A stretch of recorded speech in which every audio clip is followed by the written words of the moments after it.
पहले इतिहास अध्याय 16 का 12 में कोई पढ़ दीजिए हमारे विषय में, अगर पढ़ना चाहे तो उसके, हाँ चाहे यहाँ से पढ़ दीजिए या अपनी बाइबल से पढ़ दीजिए।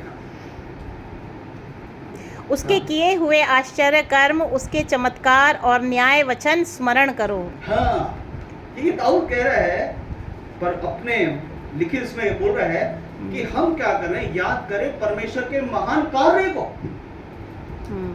जब तक आप अपने जीवन में परमेश्वर के महान कार्य को याद नहीं रखोगे तो आपको ये तक कभी भी एहसास नहीं होगा कि ईश्वर ने आपके जीवन में आशीष दिए या नहीं दिए। आप देखो आज कहाँ हो और आपकी 1 या 2 पीढ़ी में आप कहाँ थे। हो सकता है हमारे दादा परदादा ऐसा झोपड़ी में रहते हो सकता है उनके पास अच्छा भोजन ना हो सकता है उनके पास अच्छे कपड़े ना हो, और आज उनकी पीढ़ी 1-2 पीढ़ी का ठाट बाट में रह रही है।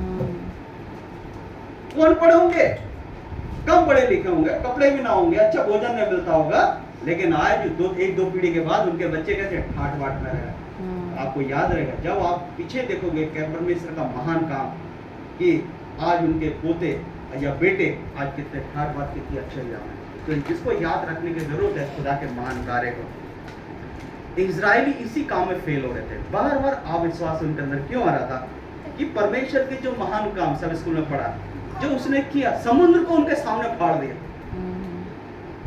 ये बहुत बड़ा चमत्कार था कि ऐसा अद्भुत काम कभी पहले नहीं हुआ कि समुद्र उनके आंखों के सामने फाड़ दिया गया, बीच में से ड्राई रास्ता निकाल दिया गया और इजरायली लोग पैदल निकल के गए। खुदा आग के रूप, खंबे के रूप में था, बादल के खंबे उनके साथ प्रत्यक्ष उनको देखते थे, और ये सब चीजों को अपनी आंखों से देखने के बावजूद भी इजरायली लोग क्या करें, अपने परमेश्वर को भूल जाते थे। तो इसलिए दाऊद कहता है कि याद रखो उसके महान कार्य को। जब आपके पास संकट आएगा, कोई प्रॉब्लम आएगी, तो जब वो बातें आपके दिमाग में रहेंगी तो जो आने वाला जो आया संकट आपके सामने, आप उसको सहन कर सकोगे, आप उसका मुकाबला कर सकोगे। और कैसे होगे, नहीं खुदा ने मुझ रास्ता निकाला, मुझे पहले संभाला, ये संकट ये मुसीबत मेरे पास सामने आई है तो मैं इससे भी पार निकल जाऊंगा, खुदा मेरी मदद करेगा, खुदा मेरी सहायता करेगा। तो खुदा ने कहा इजरायलियों को याद करो उसके महान कार्य को। यहोशू जब लड़ाई करने जाते थे, याद करो उस परमेश्वर ने कहते हैं, जब जेरिको या कहीं भी जब युद्ध करने, याद करो खुदा ने कैसे अद्भुत चमत्कार करे। इजरायली को बोलता जब युद्ध लड़ने जाते थे उनको याद दिलाया जाता था, याद करो कि तुम्हारे परमेश्वर यहोवा ने कैसे मिस्र को दंड किया, याद करो तुम्हारा परमेश्वर कैसे आगे आगे चलता, याद करो परमेश्वर ने कैसे समुद्र को फाड़ डाला तुम्हारे सामने, याद करो। जिससे क्या उनके अंदर जोश आ जाता था, हाँ भाई हाँ हमारे खुदा ने मदद करी, अब हम आगे भी वैसे होंगे। लेकिन जब थोड़ी बहुत संकट, थोड़ी पीड़ा तकलीफ आ जाती है तो भूल जाते हैं। कुछ समय पानी नहीं मिला तो कुड़कुड़ाने, पत्थर लेके चल पड़े मारने के लिए। इसलिए कारण क्या था, वो भूल जाते थे, बहुत जल्दी भूल जाते थे, क्योंकि वो नए थे।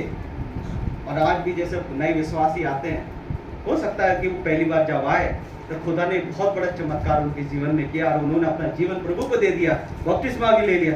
लेकिन जब उनके सामने कोई परेशानी आती है तो उनका विश्वास क्या हो जाता है, डामाडोल हो जाता है। जैसे जब भी इजरायलियों को उनका मन इससे मिस्र में ही अच्छे थे, क्या बोलते थे, मिस्र में ही अच्छे थे, चलो बात मिस्र को वापस चलो। कोई भी बात आ जाती है मिस्र में वापस चलने की बात शुरू हो जाती है। तो क्या होता है कि हम जब नए होते हैं तो हमारा विश्वास डामाडोल होने की संभावना होती है, जैसे मिस्र इजरायलियों की होती थी और वो बार बार मिस्र में जाने की कोशिश करते हैं। इसलिए बाइबल कहती है उसके महान कार्य को याद रखो। जब आप उसके महान कार्य को याद रखोगे जो आपने जीवन में दिए, तो आपको विश्वास होगा कि जैसे खुदा ने मुझे अब तक संभाला, मेरी मदद करी, सहायता करी, और वैसी अद्भुत चमत्कार परमेश्वर मेरे जीवन में आज भी करेगा और आने वाले समय भी करेगा। इससे आपका विश्वास क्या होगा, मजबूत होगा। इसलिए खुदा के महान कार्य को, जो उसने आपके जीवन में चिन्ह चमत्कार, किसी हर एक्सीडेंट, खतरे, परेशानी, बीमारी, रोग से किसी भी तरीके से आपके जीवन में कोई चमत्कार हो, उनको याद रखें। हो सकता है कि महान कार्य अलग भी हो सकते हैं, उनके जीवन में अलग हो और आपके जीवन में अलग हो, लेकिन उनको याद रखने की बहुत ज्यादा जरूरत है। इससे आपका विश्वास बढ़ेगा। खुदा बोला याद रखो। फिर देखिए तीसरी चीज हम देखते हैं, उसके आज्ञाओं को याद रखो। महान उसके स्टेटस, उसके जो लिखित बातें हैं उनको भी याद रखने की जरूरत है ना। तो देखिए इसमें लिखा हुआ, आप यौना रचित सुसमाचार अध्याय 15 उसके 20 में लिखा है, रिबम उसमें लिखा है, जो बातें मैंने तुमसे कही थी कि दास अपने स्वामी से बड़ा नहीं होता, उसको याद रखो। ये पास्टरों के लिए है, एल्डर्स के लिए है, डीकन्स के लिए है, हम सब के लिए है जो प्रचारक है। हम हमारे ये याद रखें कि हम हमारे प्रभु यीशु से ऊपर नहीं है। यीशु मसीह ने कहा कि दास अपने स्वामी से बड़ा नहीं होता। बाइबल कहती है यीशु मसीह ईश्वर है, सृष्टि करता है, लेकिन इस दुनिया में आए क्या बन गए? सेवक का रूप धारण कर लिया। क्या बन गए? सेवक। He became servant। बाइबल कहती है कि दो ही इज गॉड, वो खुद परमेश्वर था, सृष्टि करता, ब्रह्मांड का मालिक है, लेकिन इंसान बन गया, क्या बन गया? सेवक बन गया। और सेवक होने के नाते उसने अपने आप को कभी भी पिता से ऊपर नहीं रखा। यहूदी लोग आते थे तो वो बात करते थे, कहते तू कौन है ये सारे काम करता? मैं तो यीशु कहते मैं तो अपने पिता को जो देखता हूँ वही करता हूँ। इसका मतलब क्या हुआ? कभी कहते हैं कि जो भी मेरा पिता जो है मुझसे बढ़कर है। इसका मतलब वो ईश्वर होते हुए, ब्रह्मांड के मालिक भी होते हुए भी उन्होंने अपने आप को परमेश्वर के बराबर नहीं रखा। बाइबल कह रही कि उसने सेवक का रूप धारण कर लिया और सेवक की तरह बातें करता। कई लोग कहते हैं कि अरे यीशु मसीह तो छोटे हैं। यीशु मसीह कई जगह कह रहे हैं कि मेरे पिता मुझसे बढ़कर है। किस पर्पस से, किस उद्देश्य से यीशु मसीह ने ऐसा कहा कि मेरा पिता मुझसे बढ़कर है? खास करके मुस्लिम लोग इस बात को कहते हैं, यीशु मसीह खुद कह रहे हैं मेरा पिता मुझसे बढ़कर। किस बात में? उसका उद्देश्य ये है कि बाइबल कहती है कि यीशु मसीह ने सेवा का रूप धारण किया। क्या सेवक अपने आप को मालिक बना सकता है? क्या मालिक बोल सकता है? नहीं। जबकि यीशु मसीह खुद मालिक है, लेकिन क्या बन गए?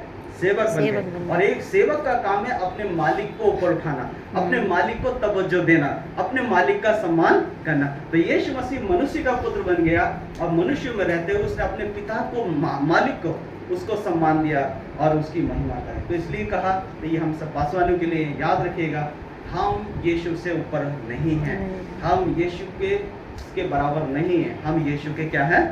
सेवक हैं। तो जब भी हम कोई भी कार्य कर रहे हैं हमें याद रखना है कि वो हमारा स्वामी है और हम उसके सेवक हैं, है ना? ठीक है। और इसी बात में कहानी में आपके सामने जोड़ना चाहता है।